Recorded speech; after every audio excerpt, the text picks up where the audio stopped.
Hello everyone, मैं आपका host और दोस्त जयवीर शर्मा और आज हाजिर हूँ नए टॉपिक के साथ। आज का टॉपिक है पास्ट परफेक्ट कॉन्टिन्यूअस टेंस। आशा करता हूँ कि आप इन सब वीडियोस और जो टॉपिक्स हैं टेंस से रिलेटेड इनको एंजॉय भी कर रहे होंगे और बहुत सारी चीज़ें सीख भी रहे होंगे। फिर भी कोई क्यूरीज है उसको आप इनबॉक्स के अंदर डाल सकते हैं, पूछ सकते हैं। एंजॉय करें, ये लॉकडाउन का टाइम है, जितना सीख सकते हैं सीखें, पढ़ें, एंजॉय करें और किसी प्रकार का कोई स्ट्रेस टेंशन ना लें। स्टार्ट करते हैं आज का अपना नया टॉपिक। आज का जो टॉपिक है वो है पास्ट परफेक्ट कॉन्टिन्यूअस टेंस। इसका मतलब अब यहाँ पर दिखाई दे रहा है, इसका मतलब परफेक्ट का भी कुछ ना कुछ फीचर्स, कुछ ना कुछ स्पेकुलेशंस, सिमिलैरिटीज़ हैं इसके अंदर। कॉन्टिन्यूअस का भी कुछ ना कुछ है। अब बात करते हैं क्या है, कैसे पहचान होगी, कौन सी हेल्पिंग वर्ब होंगी, वर्ब की कौन सी फॉर्म आएगी। तो स्टार्ट करते हैं आज का टॉपिक। स्टार्टिंग से करते हैं हिंदी में पहचान। सबसे पहले कैसे पता चलेगा कि हिंदी में कौन सा टेंस के सेंटेंसेस हैं। हिंदी में पहचान की बात करें, वाक्य के अंत में क्या मिलेगा आपको हिंदी में? से रहा था, से रहे थे, से रही थी। पहचान का पता लग गया। तथा इसके साथ साथ आपको समय भी दिया होता है। इसका मतलब आपको वाक्य के अंत में से रहा था, से रहे थे, से रही थी और समय भी दिया होता है। अब देखते हैं किस तरह होता है, सेंटेंसेस कैसे होते हैं। वह सुबह से तुम्हारा इंतजार कर रहा था। वे 2 घंटे से क्रिकेट खेल रहे थे। अब हमने देखा रहा था, रहे थे भी आ गया है, टाइम भी है सुबह से, 2 घंटे से, इस तरह। अब फिर बात करते हैं अपने इंग्लिश के अंदर जो हमने सीखना है। इंग्लिश में क्या क्या और कैसे पता चलेगा ये sentence past perfect continuous tense का है। अब इसमें देखते हैं हेल्पिंग वर्ब की अगर बात करें तो यहाँ पर हैड बीन। अब इसका जब प्रेजेंट करें तो हैज़ बीन, हैव बीन था, तो आपको पता होना चाहिए था कि कहाँ हैज़ बीन लगाएंगे, कहाँ हैव बीन। अब यहाँ पर ऐसा कुछ है ही नहीं, तो आप इजीली एक चीज़ ये इजी हो गई है कि हेल्पिंग वर्ब हैड बीन है। चाहे आपका सब्जेक्ट सिंगुलर है, प्लूरल है, आई यू वी दे है, ही सी इट है, वट एवर इट इज़, कुछ भी हो तो आपको हैड का ही यूज़ करना है। फिर हेल्पिंग वर्ब के बाद बात करते हैं यूज ऑफ वर्ब की। वर्ब की कौन सी फॉर्म लगेगी? मैंने आपको बताया था जहाँ रहा रहे आ जाए, कॉन्टिन्यूअस कोई कार्य प्रगति पर होता है वहाँ पर वर्ब की फर्स्ट फॉर्म के साथ ING का पता प्रयोग करते हैं। अब आपको पता लग गया, हेल्पिंग वर्ब का पता लग गया, वर्ब की फॉर्म कौन सी आएगी उसका पता लग गया। और फिर बात आती है, हमने कहा अभी टाइम भी दिया होता है। टाइम के लिए 2 वर्ड हैं, सिंस और फॉर। ये पिछले टेंस में डिटेल में बताया था, इसमें भी बता रहा हूँ, ध्यान से। अगर वहाँ नहीं समझ में आया है यहाँ आ जाएगा। It's very easy, stay tuned. तो देखते हैं कहाँ ऐसा प्रयोग होएगा। अब टाइम के लिए हमने 2 वर्ड को किया था, सिंस और फॉर। फिर देख लें अगर आप प्रेजेंट में नहीं सीख पाए थे, नहीं तो आप प्रेजेंट परफेक्ट कॉन्टिन्यूअस की वीडियो भी देख सकते हैं, नहीं तो आप यहाँ भी ध्यान दे सकते हैं।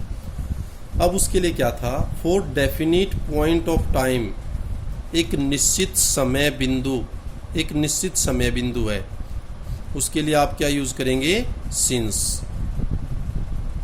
फॉर एग्जाम्पल, सिंस मॉर्निंग, सुबह से काम कर रहा है। सिंस इवनिंग, शाम से काम कर रहा है। 2 बजे से कर रहा है तो सिंस 2 o'clock, 8 बजे से सिंस 8 o'clock। फिर बात करते हैं फॉर कहाँ आएगा?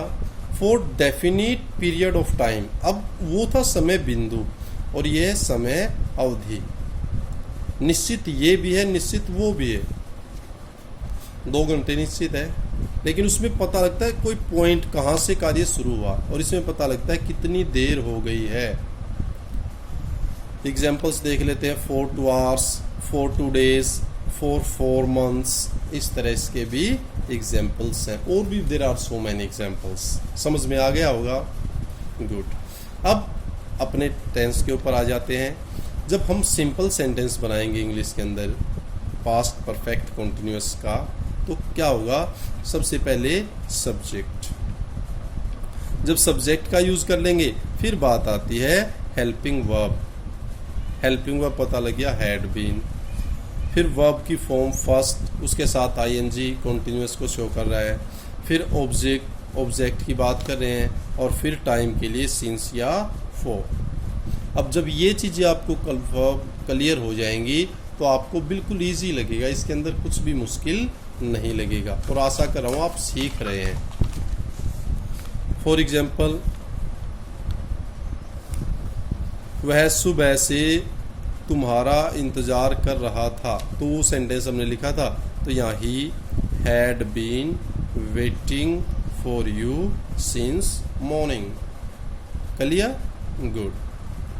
अगर नेगेटिव सेंटेंस की बात करें, इसी टेंस के अंदर नकारात्मक नहीं वाला बनाना है, तो वो भी आसान है, हेल्पिंग वर्ब के बाद नॉट। लेकिन मैंने कहा था कि जब हेल्पिंग वर्ब एक से ज़्यादा है, मोर देन वन, तो फिर क्या करना है वो भी आपको बताया था, नहीं याद है तो फिर देख लें।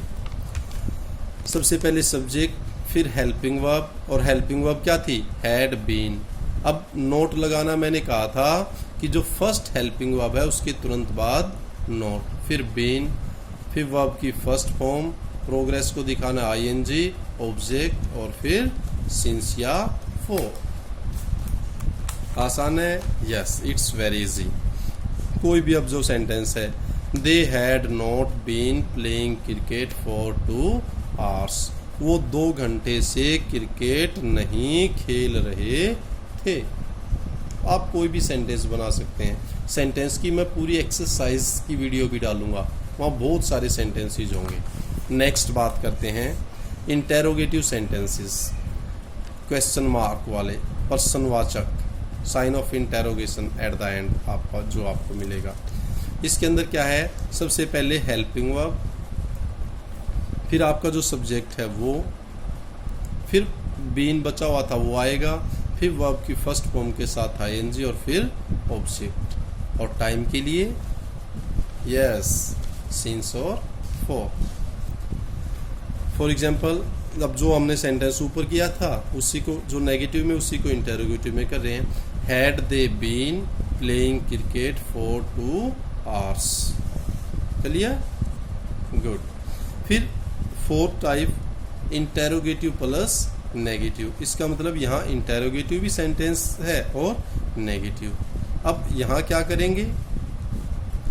यहाँ सबसे पहले हेल्पिंग वर्ब फर्स्ट में आ जाएगी, हैड, फिर सब्जेक्ट, फिर नहीं का बनाना नेगेटिव है नॉट, फिर बीन, वर्ब की फर्स्ट फॉर्म के साथ आईएनजी, ऑब्जेक्ट, सिंस या फॉर। क्लियर? गुड। अब इंटेरोगेटिव प्लस नेगेटिव है उनके देखें, had they not been playing cricket for 2 hours। Clear? Good.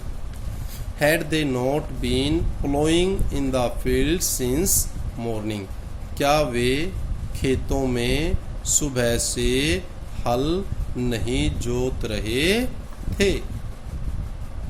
Clear? Good. Same message once again.